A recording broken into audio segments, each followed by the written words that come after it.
Hello, listeners. This is Kat, and welcome back to Put Your Hands Up Podfix. This will be the continuation of Weekend at Bakugo's. This will be Part 3, Chapter 3.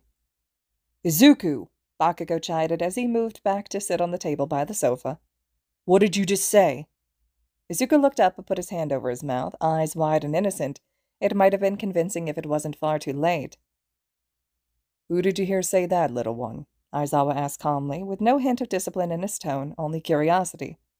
Izuku's eyes flickered to Bakugo, who lowered his head, an uncomfortable flush creeping up his neck. He'd known that was coming, but that didn't make him feel any better about it. You can't tell him off for something you taught him, intentionally or otherwise. You need to lead by example, Aizawa said quietly. Always a teacher. Bakugo just nodded and sighed. Izuku slid off the sofa towards him. Don't be sad, Kacchan, he mumbled and patted Bakugo's hands. I'm not sad, buddy. I've been a bad example, haven't I? Bakugo replied quietly. The feeling that this realization was further reaching than just encouraging a 4-year-old to curse was settling in the back of his mind.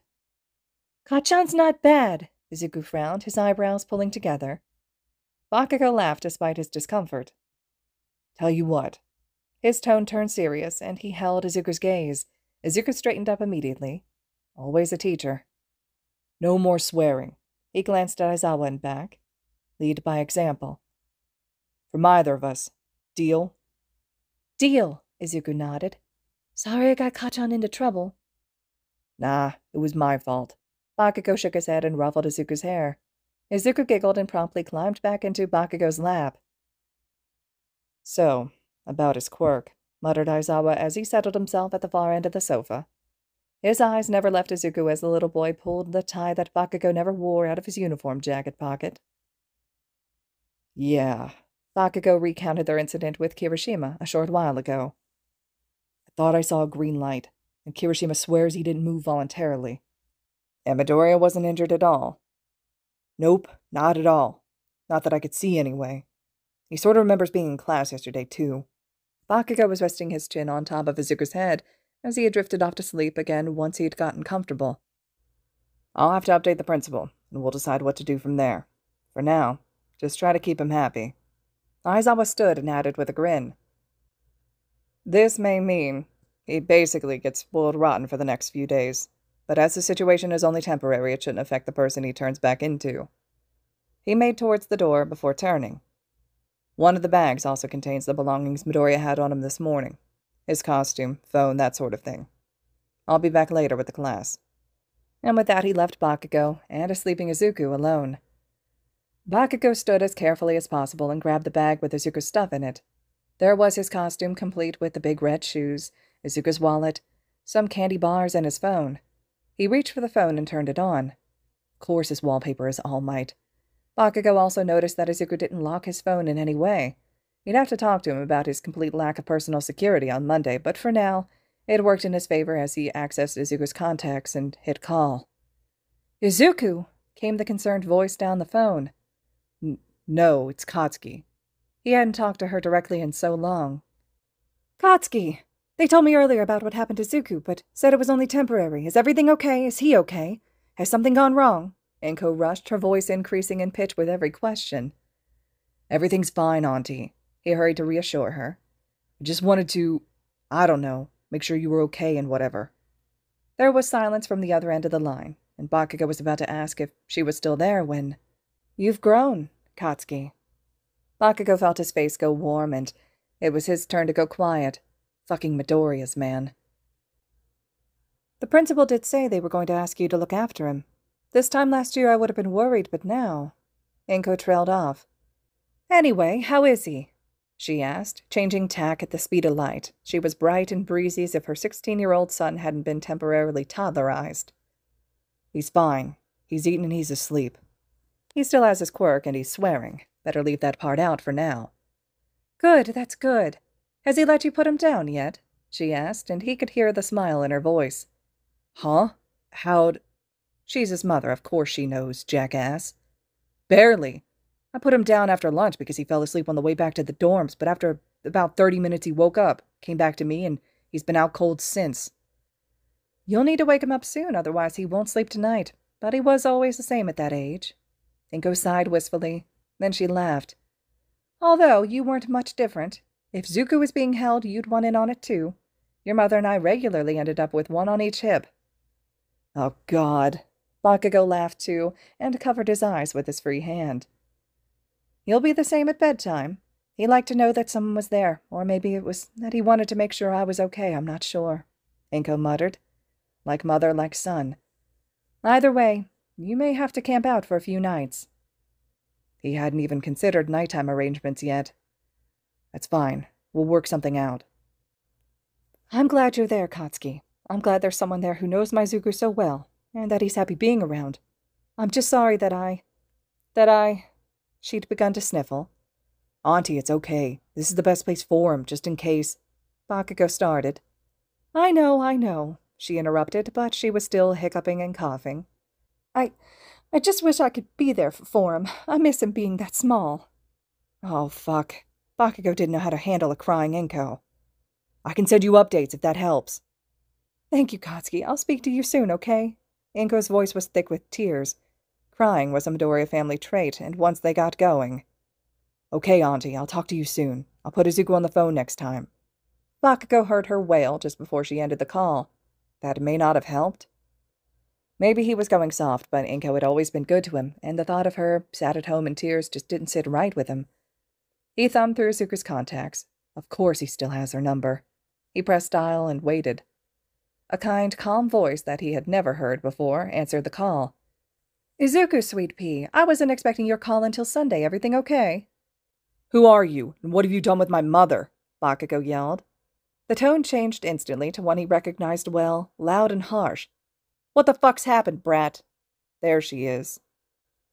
Izuku's been hit by a quirk that turned him into a 4-year-old. It's temporary, he's fine. I'm looking after him because I'm the only person here he knows. But first, you two have scheduled phone calls?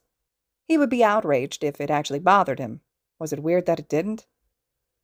Fortnightly, Mitsuki replied, as if this was something he should be aware of. He started keeping me up to date so I didn't have to find out about your goings-on via the news, like I'm just your average Joe instead of the person that went through 15 hours of labor to bring you into this world. Bakugo rolled his eyes. You call him Sweet Pea? Yep, she exclaimed. Why? Does that bother you? Huh? No, why would... What are you... I mean... He stammered, unable to understand why he suddenly felt so flustered. Just checking, came his mother's cool tone. He could hear her shit-eating grin through the phone.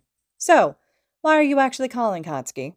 I rang Auntie Inko first, Bakugo began. Really? Mitsuki said. Why was that so interesting to her? Yeah. Wanted to make sure she was okay and to let her know Izuku was okay. He rubbed his eyes, astounded that Izuku was still sound asleep, curled into his chest. This kid can sleep through anything. It's actually kind of impressive. That's unusually kind of you, she said before adding. And that's twice you've called him Izuku. Fucking what of it? He reverted to a pre-Deku stage and just seemed to upset him when I called him it. His gut twisted.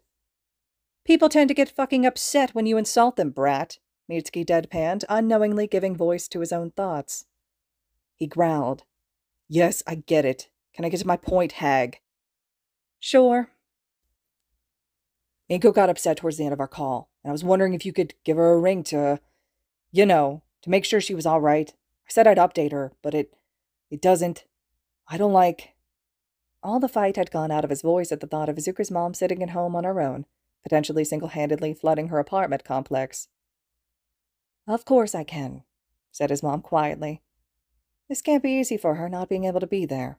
She paused and added, I know she regrets not taking more pictures of Izuku when he was that age, so do her a favor and make the most of this opportunity.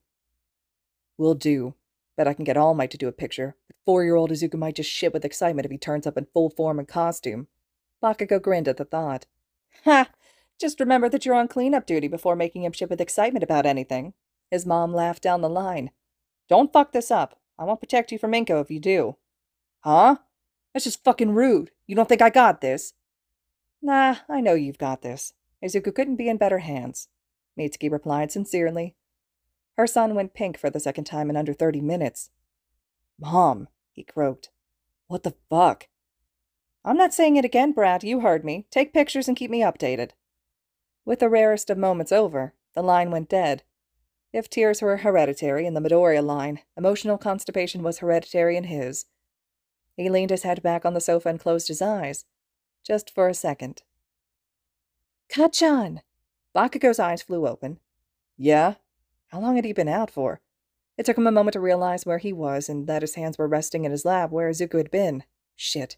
Izuku? He was already looking around the room frantically. There was a rustling from behind one of the sofas. He went to investigate.